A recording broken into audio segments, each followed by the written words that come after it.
भाई प्रेमानंद महाराज सच में भाई ग्रेट है भाई।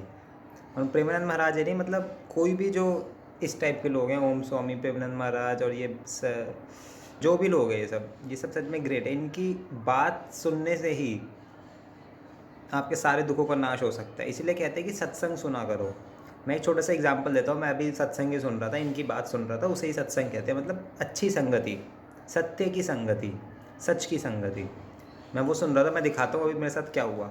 देखो, मैं अभी इनकी ये वीडियो देख रहा था, ठीक है, क्योंकि मेरा जो अब तुमको शायद, अगर मेरे को जानते होंगे तुमको पता होगा कि भाई मैं अब इस मोह माया से निकल चुका हूँ, ठीक है। तो मैंने अब ये सर्च करा कि माँ बाप का मन मोह माया से कैसे हटाया जाए। क्योंकि भैया माँ बाप तो चाहते हैं ना बच्चा सैलरी करे, बीवी बच्चे करे, बहुत कमाए, लाखों अरबों कमाए, बड़ा घर ले, गवर्नमेंट जॉब करे, है ना। तो माँ बाप ये चाहते, तो मैं सोचा था कि कैसे करें, लेकिन वो वीडियो तो मेरे को नहीं मिली। मेरे को ये वीडियो मिली तो मैं यही ऐसे ही देखने लग गया नॉर्मली, ठीक है। तो इसमें मैंने देखो ये एक छोटी सी बात सुनो। खास बात है कर्तव्य का पालन और नाम जप, पक्का समझ लीजिए। ये हम पूरे शास्त्रों की सार बात कर रहे हैं।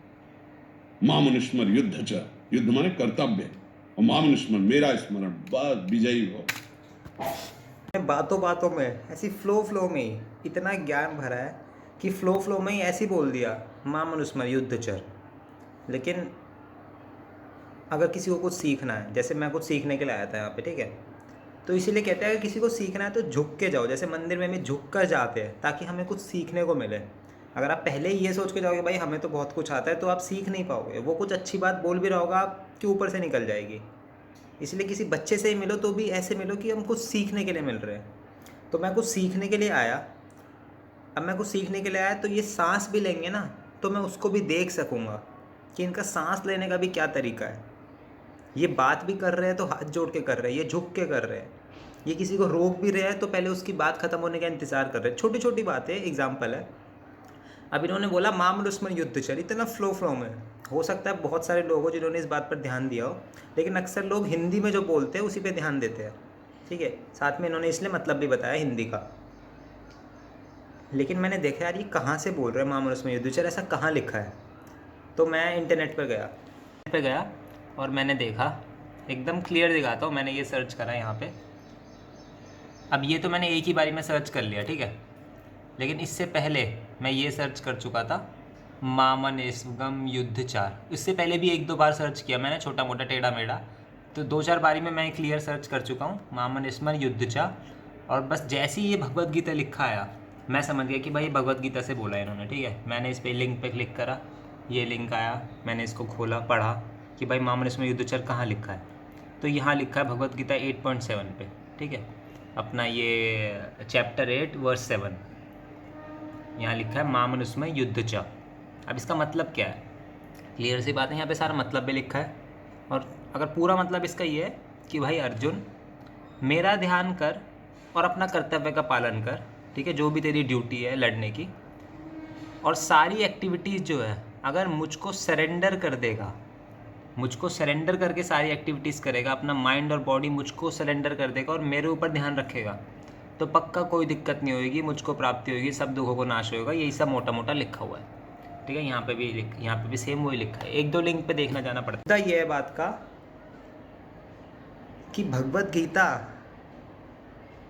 लिखी भी एक बार पे, या वेद या जो भी बातें हैं, ये माताएं जो होती है पार्वती माता और ये लोग अपने भगवान के पास, स्वामी के पास जाती है और पूछती है कि भाई कलयुग में इतना दुख चल रहा है, धरती पे लोग इतने परेशान हैं, इनका क्या जुगाड़ पानी है भाई।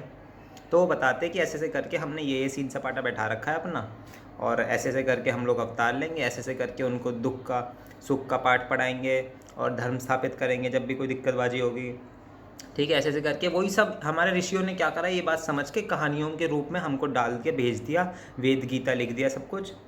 वेद तो खैर एकदम भगवान की वाणी है, गीता वीता और सब कुछ लिखा, उनको टेक्स्ट में उतारा हमारे लिए, ताकि हमको कभी कोई दुख ना हो, हमको परेशानी ना हो। और वही गीता सब पढ़ने के लिए कहते हो, कोई भी दुख हो गीता पढ़ो, वेद पढ़ो, ये पढ़ो वो पढ़ो।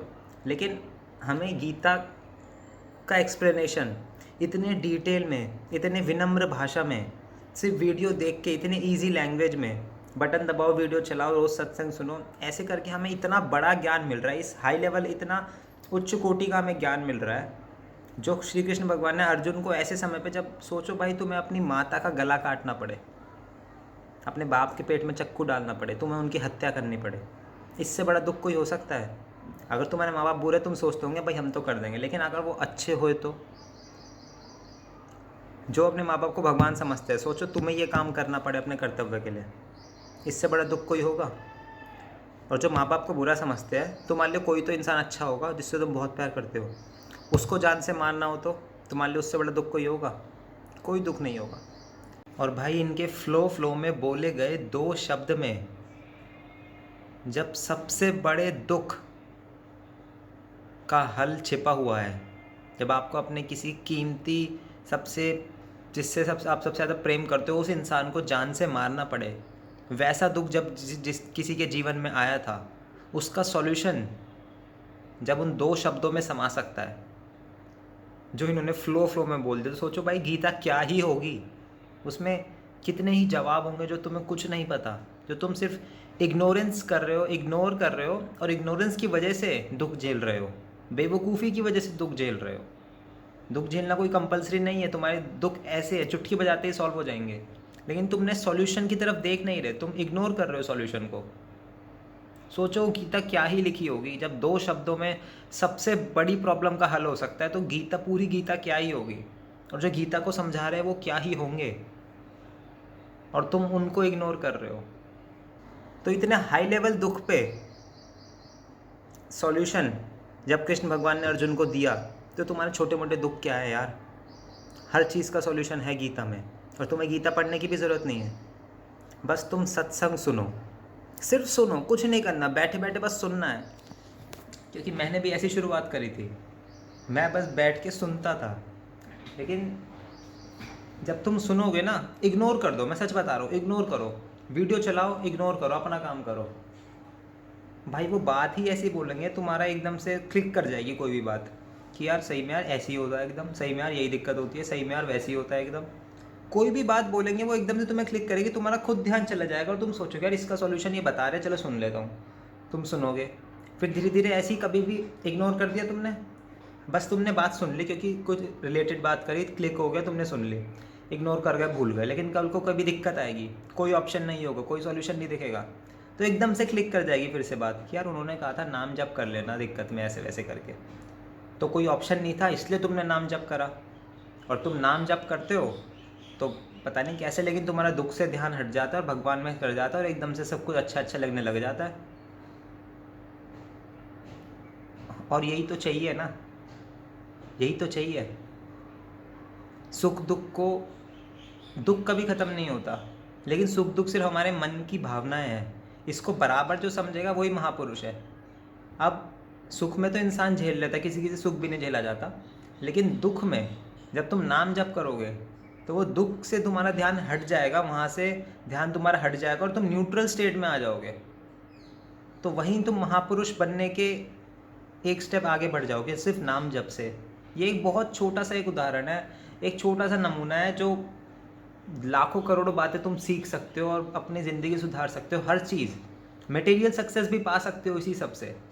ऐसी बात नहीं है, कोई संन्यास समाधि लेने की ज़रूरत नहीं है, पहाड़ों पे जाने की ज़रूरत नहीं है, पैसे को दान करने की ज़रूरत नहीं है, पैसा कमाने के लिए भी यही बात सुन सकते हो, ठीक है ना? बड़ा घर बड़ी गाड़ी लेने के लिए भी यही बातें सुन सकते हो, यही काम आएगा, क्योंकि इसमें कुछ ऐसी बातें बताई है जो तुम चाहकर भी इस धरती पर रहकर बिना उसके अंदर फंसे, बिना गलत काम करे नहीं कर सकते। उससे बचने का उपाय इसमें है। और जाहिर सी बात है, तुम कुछ गलती करोगे, कुछ पाप करोगे तो भोगना पड़ेगा, तुम्हें दुखी होगा, फिर तुम वही सारी दुखी, तुम कितना भी कमा लो, लेकिन अगर दुख होगा तुम्हारी ज़िंदगी में, रिश्ते नाते अच्छे नहीं होंगे, परेशान होंगे, मेंटल हेल्थ या अपनी हेल्थ, फिजिकल हेल्थ अच्छी नहीं होगी, तो कोई फ़ायदा नहीं है उन सबका। इसलिए हर चीज़ की मंजिल का रास्ता यही है, यहीं से पहुंचना है। इसलिए सत्संग सुनो यार, इन बाबा को मत सुनो, अपनी मर्ज़ी से मनपसंद बाबा चुनो अपनी मर्ज़ी से, लेकिन ये पूकी बाबा और ये सब नहीं। कोई असली में कोई महापुरुष हो, अगर मैं रिकमेंड करूँ तो आप इनको सुन सकते हो, आप ओम स्वामी को सुन सकते हो, और भी बहुत है, और एक एकम सद करके एक चैनल है, उसको सुन सकते हो, बहुत अच्छा चैनल है। एक सागर व्रता या सागर वरिता, मैं एक सेकंड देख लूँ क्या नाम है उस चैनल का, वो बहुत अच्छा चैनल है, सागर वरिता, सगरी वार्ता, सगरी वार्ता, सगरी वार्ता, एकम सद, प्रेमानंद महाराज यानी भजन मार्ग। सुन लो यार, बस सुन लो, इग्नोर करो, सुन लो बस। सत्संग सुनो, किसी का भी सुनो, सत्संग सुनो, इन सब में मन लगाओ और देखो तुम्हारी प्रॉब्लम्स कैसे सॉल्व होती है। मैं तरीका नहीं बता सकता हूँ लेकिन बहुत मुश्किल है बहुत, लेकिन सत्संग सुनने से तुम्हें खुद ही पता चल जाएगा, ऐसे करके सारी प्रॉब्लम हवा में बह जाएगी एकदम। तुम्हें एक दिन लगेगा कि यार प्रॉब्लम है ही कहाँ, प्रॉब्लम है ही कहाँ, प्रॉब्लम तो थी ही नहीं, हमने बना रखी थी प्रॉब्लम तो थी ही नहीं कभी। तुम्हें खुद एक दिन यही लगेगा और हो सकता है तुम इसी वीडियो पे आके कमेंट करो, अगर तुम ये सुन रहे हो इस बात से, अगर आज से सत्संग शुरू कर रहे हो, नाम जप करना शुरू कर रहे हो, कुछ भी शुरू कर रहे हो, ये वीडियो लाइफ चेंजिंग हो सकती है अगर तुम इस वीडियो को अलाउ करो अपनी लाइफ चेंज करने के लिए। मैं बस इतनी रिक्वेस्ट कर रहा हूँ कि अलाउ करो अपनी लाइफ को चेंज करने के लिए। लोग बैठे हैं तुम्हारी लाइफ चेंज करने के लिए, गीता लिखी जा चुकी है, प्रेमानंद महाराज जी रोज़ बोल रहे हैं, मैं भी बोल रहा हूँ, और लाखों लोग तुम्हारी लाइफ चेंज करना चाह रहे, बस तुम अलाउ नहीं कर रहे। प्लीज़ अलाउ करो। राम राम भाई।